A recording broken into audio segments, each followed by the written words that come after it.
I'm so glad to see you guys. I sound to Steve from Blue's Clues. Okay. Anyway, welcome back to my channel. I hope you guys enjoyed my other videos. I actually had something planned different for today. It was gonna be a skincare routine, but I might just say that for a rainy day when I don't feel like filming something else. So today's video is gonna be basically about what people don't tell you about living in New York City. I'm not talking about like the cool places and all that kind of stuff. You guys don't really know what really goes on here. What people don't tell you. I mean, like, there are good things about New York, but there are some other stuff. I'm gonna tell you not really, it says 10, but 13. Hey pal, you just blowing from Stupid Town? I'm gonna tell you 13 things that people don't tell you about living here and things to do here, basically. So let's get to it. Okay, number 1, the subway. Everyone takes the subway here. It's not one person. I never take the train. You have to take the train to get to places. How are you gonna get from Manhattan to Brooklyn? You sure ain't gonna walk there. Subways suck. They delay. I'm telling you, some delays might be an hour long, some might be a minute. I'm grateful that I've only been delayed, only been in the tunnel for like probably a minute. But other people, I've heard from people saying that they've been delayed trains, stuck there for maybe an hour or maybe 30 minutes or maybe even longer than an hour. I don't know, but yes, the trains suck. And let me tell you, when some of the trains don't work, they have a shuttle bus. Basically, a shuttle bus is a bus that is like has train stops. So you take the bus, but it has the same stop as a train. You and everybody else going the same route is going on that one little bus. And one thing about Manhattan, we don't have these long buses, but we still have these old, small buses. So the bus might be small, old buses. Yeah, it sucks. And one thing about trains and train stations are always cold and hot. So let me tell you, wintertime, bundle up because you might have a train that's on the outside and bundle up and it might be cold on the inside. If it's summertime, let me tell you, the worst train station in New York City to be in when there's a heat wave is 14th Street Union Square subway station. New Yorkers know what I'm talking about. That train station stays hot. I mean, hot. They got there to have these old dusty fans that is blowing hot wind. It does not work. Please, if you're gonna go to 14th Street and take the train, I beg you, it's gonna be hot down there. I'm telling you, soon you pass by the turnstile, heat is coming and smacks you in the face. Yeah. Side note, I meant to say on the weekends, the trains run local. So you want to go uptown from downtown, it's going to take you about 2 hours. So yeah, you'd be pretty screwed too at that train station. Yeah. Side note. Fast paced. New York City is fast paced. I'm telling you this now. If you think everything is slow and easy breezy, no. Let me tell you, crossing the street with a big crowd, you gotta keep up the pace. Because soon you slow down, someone's up in the back of your foot. That means that's the other person down behind them, and that causes chaos. So yeah, speed up. It's all about speed, because basically, if you stop this person from getting on that 4:45 train, you're screwing up their time schedule. You're on everyone else's time schedule. So they're moving fast, you move fast. I don't care if you're just going to the park. Move fast. Just move fast, okay? Just move fast, because guess what? Do you want to be late to work? No. Then move fast. You shouldn't want someone else to stop you from being late to work. Move fast. We're not being mean. We just gotta get to work. We know how these subways and buses are. We know you mess up once, you're screwed, you're late, you're fired. And one thing living here, you need money to live here. Next one. Buses. Like I said about the trains and the buses are the same way. Let me tell you, buses are slow. You're better off half of the time walking. If you're going really long distance and you don't feel like taking the train, you just want to have a ride, then yeah. But if you're in a rush somewhere and you're only taking a bus for like 8 blocks or like 8 stops, just walk. Let me tell you, by the time they're done lifting up someone from the wheelchair or some person, you'll be halfway down the block. Let me tell you, when a handicapped person gets on, it's going to take a while because the buses some of them are still old. We have to move the steps and make it into it and lift it, or some of the new buses where it just rolls out. But with your luck, it might be one of the old buses that's going to take a while. So if you're only for a few stops, just walk it. Trust me, you'll get there faster and easy. That's it. That's all I can tell you. Just walk it if it's short. If it's long, have fun, stay on the bus. Yellow cabs. don't get in one because they jip you. Basically, there is a new fee. If you live below, I think 70-something street or whatever, there's like a $5 fee. That's just the flat fee. That's just to start. It's $5. Could have been halfway downtown for $5. Don't take a yellow cab. Just take a Lyft. Lyft, Uber. It's worth it. And guess what? You have to share rides, so I'm glad that we have Lyft in the city. Living in an apartment. Okay, so I've seen a lot of people on YouTube saying that they have a $3,000 apartment and they're like a studio. Let me tell you, everyone keep using Street Easy. Yes, it works. I've seen some apartments for like $3 grand a month, but only it's on 1 bedroom. I found an apartment $3 grand a month for 4 rooms, living in Manhattan, uptown. Try Zillow, because living in a $3,000 apartment for only 1 bedroom, that's kind of a ripoff. At least have 3 bedrooms. Really look. If you want to live in Manhattan, you're going to be living probably uptown, but still, you're in Manhattan. Yeah, just try Zillow. You have a whole bunch of other places for $3,000 or more bedroom. You have basically 3 bedrooms to yourself. Just really look outside Manhattan too. There's even some apartments in Jersey. You can take the New Jersey Transit. The New Jersey Transit is different from our transit. It's kind of better. They take money in cash. Try to find an apartment with Zillow and really look. Take your time before you move or sign anything, before your lease is up. Really look to make sure you want what you want and what you're getting is actually worth it. Okay? Next one. Weather. Weather here is different from the Bahamas and everywhere else. You know, Bahamas, this is nice 95 or 82. It's a beautiful wind. It's comfortable. You can sit in the sun. Not here. Here it's smoggy. It's hot. It stinks because the street needs to be clean. It's muggy. It's not a heat you want to be in, let me tell you. The heat is out of this world. I mean, out of this world. Just walking in it makes you feel like you're out of breath. And people with asthma really struggle living here in the summertime. People basically like me, my asthma is bad. I struggle a lot living here in the summertime. I mean, the air quality gets really bad to the point where the weatherman tells people who have breathing problems to stay home. Who wants to stay home in the summertime? I've done that all winter long. I don't want to stay inside. Like, soon you go outside, it's just like, you know what? I can't breathe. I'm gonna go back inside. He was right. Please listen to the weatherman. Eyewitness News 7, Sam Champion. Listen to him. When he says it's hot, don't go outside. It's hot. Do not go outside. Do not go outside, please. It's hot. It's muggy.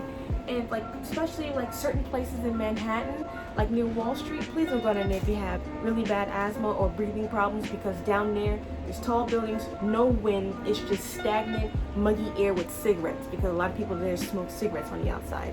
It's bad. If you're going to go to somewhere around there, go around it. Like, go near the Staten Island Ferry or go around Broadway. Do not walk between there if you have breathing problems. Don't do it, okay? Okay, next one. Soho. A lot of you guys seen Soho, you know, this beautiful place where you go shopping, blah, blah, blah. Your Instagram influencers shop there. What they don't tell you is that Soho is hot too. They're not telling you that they're shopping on West Broadway, not East Broadway, West Broadway. West Broadway, basically people for you and me who actually have to live here and work. For people like me and you, the stores that are there for me and you, like Marshall's, Victoria's Secret, if anyone still shops there. Hollister was there. Forever 21 and H&M and Uniqlo. You know, little stores that we can afford. They're not telling you when they're showing the little pictures of them going to Mercer's Kitchen. We have to pay rent. We're not YouTubers. Some people are not really Instagram influencers yet or up there. So you say, no, I'll go shopping at Broadway. Tell where you shop at. Let me tell you, after Broadway, there's a street and then there's an East or West Broadway. Those are luxury brand shopping. Basically, from House Street all the way down the canal is nothing but luxury. So, and another thing they'll tell you, they not walking to Soho or taking the bus. They are in these kind of cars. Basically, every New Yorker knows these 2 cars is a celebrity inside or someone that's rich. So yeah, they're using these. They're not using the subway or the bus. They're using the cars and their private cars. So yeah, they're not telling you that. But Soho, it's hot too. Another thing, cotton in New York City, wear cotton. Cotton's your best friend. Do not wear polyester, go in these hot places. Cotton, okay? Cotton, nothing else. Because you will burn up. Trust me, okay? Wear it. Okay, another thing I want to talk about is museums. A lot of New Yorkers, like, they claim they don't like the museum because they've always been there on school trips, but I love the museum. I kind of miss it during this outbreak. I really miss going there. I used to go there just to have fun and look at stuff, even though I've been there like a million times. Who don't love the museums? Let me tell you, this is for a new New Yorker and a current New Yorker. The museums are free. Yes, they are free. It's an option to give $27. It is free. Do not pay online. Just go to the door the next morning or the next day and pay what you wish. You can pay just to go in there for $1.50. Whatever you want. You want to give them 1 cent? They'll give you 1 cent. Remember, these museums are getting funded by wealthy people to keep these places open for people like you and me to go see. So please, new New Yorkers and current New York, it's free. Every these things open after the outbreak, you can go there for free. That's what funding's about. So people like you and me can go see them for free. So if I helped you out, and you paid $27 last year just to go to the museum or whenever, you didn't really have to pay it. You could have just paid $1. So I'm telling you now, the museums are free. Some, not all. The Met and Natural Museum are free. I don't know about the Guggenheim, but I know those two are free. Okay? The city sleeps. Let me tell you, the city does sleep. I mean, it sleeps. Like at 10 or 11 o'clock, the streets are empty. On a Friday night and a Saturday night. It's always been like this at night. I know, because me and my sister used to drive through at night with cabs and lifts and blah, blah, blah. We've seen it all. It goes to sleep. So, I'll tell you that now, the city sleeps. So whenever this corona outbreak is over, it's still going to sleep. Nothing's going to be, well, maybe things are going to be open 24/7, but nothing's really open 24/7 in the city. Basically, this is how it looks at night. Empty. So, if you're thinking life's going to be like Sex and the City where you have all these club hopping, remember, that's in 2000 and 1999, where clubs were it. Right about now, it's mostly hookah bars and lounges and coffee shops, and all those things close at a certain time. What can I say? It's New York. Next, this plastic thing right here is your guide throughout all the Broadways. Throughout all the boroughs. This will get you from Brooklyn to Queens to the Bronx to Manhattan and through Staten Island. Yeah, so when you use that, this is 50-50. Yes, you get to go around the city for $2.75, but lose this MetroCard with money on it, you're screwed. You will not get your money back. There's no way of tracing it. You don't have your card number. You don't have anything because most people don't take it down. Now, are you? Put down the card number and the ID just in case. But by the time you go to MTA and send it in, you'll probably get your MetroCard in about a month. By that time, you could have had a new one. Losing this little plastic thing is going to be hell. And one thing, when you're in a rush to go on a train, I don't know, for some strange reason, it don't want to work. It works perfectly fine when you want to go at regular pace, but soon you're just like, huh? It's just more like, doom. I'm telling you, this MetroCard sucks. That's why I said New Jersey Transit. It's not that bad because you get to give them cash. Here, a MetroCard. They should really get. We should really have the chance to give them cash. We should really give them cash. But yeah, this MetroCard sucks. Oh yeah, so when you mess up that little grid thing, like little black, you're screwed. You're screwed. Basically, you're screwed. So keep that in a nice, clear place in your wallet. Don't just shove it in your bag with your keys, your phone, nothing. Just put it somewhere where that barcode will not get messed up. Okay? Keep that. Different weather. I'm not talking about the mugginess like I said before. No, I'm talking about the weather. In New York, we have spikes of weather sometime when it's like April or March or February. We get spikes of like 72, 69, where you're thinking that, oh, it's 72 degrees, I could wear a t-shirt. That's a different kind of 62 or 79 or whatever. In February, March, and April of 72, you need a sweater and a jacket. It's not where you wear a hoodie and a t-shirt. That's different 72. A May 72 is where you need just a t-shirt and you bring your hoodie when it gets semi-cool at night.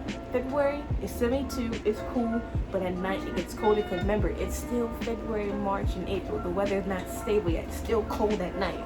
So remember, February 72, wear a jacket and a hoodie, okay? But guess what? The next day is going to be cold. It's February, March, and April. Those are like unpredictable weather days. Like it's one day it could be 72, the next day it'll be like 40. Remember, different types of weather. Remember that, okay? May 72 is a hot 72. A February, March, April is a cool 72, alright? Yesterday was 72 degrees and today is like 82. It's hot. It's May. You can wear a t-shirt. I'm wearing one. Yeah, okay? Remember that. And last but not least, can I get a drum roll? Walking. Walking is your best friend. Let me tell you, the amount of times I walk when it gets warm in the summertime, in the springtime, I lose a lot of weight. The wintertime, that's why like I go to the gym, but I know I don't push myself hard because I know I'm going to be walking home from the gym and I'm going to be walking to different places when it gets warm. So by the time it gets warm, I'm done walking. I lose a lot of weight in the summertime. I lose a lot of weight, and you will too. Trust me. Sneakers, let me say, Yeezys, Nikes, Skechers, Adidas, anything will be your best friend shoes. You're not going to be wearing high heels walking places unless you have a car. If you have a car, you can wear your high heels and you can wear cute stuff because you have a car and air conditioning. For people who, well, I have my license, so for people who are walking and don't have their license, sneakers are your friend. Find ways to make a cute dress where sneakers look cute. Let me tell you, your feet are going to be killing you by the time you walk from one block to another. One thing, New York has these long in-between blocks. If anyone knows 14th Street, you know 1st Avenue and 2nd Avenue are long blocks. Look it up and use Google Images and Google Maps, whatever. You see, we have long blocks in between. Everyone knows 23rd Street. Let me tell you, 5th Avenue and 6th Avenue are long blocks. So remember, New York City have long blocks in between, okay? Your feet are going to hurt. But remember, sneakers, make sure they have cushion, make sure they're breathable. Sneakers are a must-have living here, okay? So yeah, so that's basically it for this video today. I just want to tell people what it really is to live here. Like, I have plenty more, but I'm gonna leave that for part 2 next time. But I have so much more to tell you about this city that people don't tell you. It's so much to do, like delis and bodegas. It's just so much, but I just want to make this video short today. But I'm so happy to tell you guys our secrets, especially about museums. A lot of people don't know that those are free, and I'm happy to tell you guys that. But thank you so much for watching my video today. Thank you for my 20 subscribers for watching. Thank you for the likes. Thank you for no dislikes. Thank you. Oh, I forgot. Don't forget to like, subscribe, and something about that bell. Hope to see you guys next week. Hope to see you guys like my video, subscribe, and share this. And I'll see you guys next time. Bye.